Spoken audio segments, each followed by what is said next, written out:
بسم الله الرحمن الرحيم.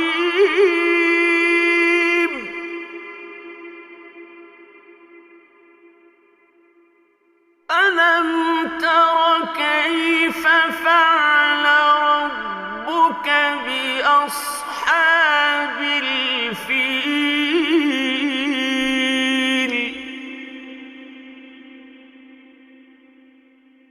ألم يجعل كيدهم في تضليل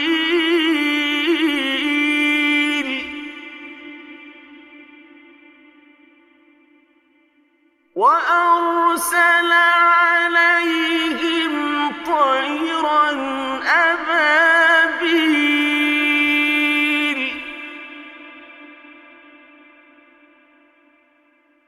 ترميهم بحجارة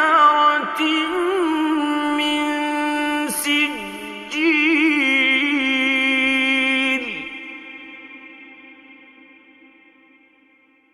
فجعلهم كعصف مأكول.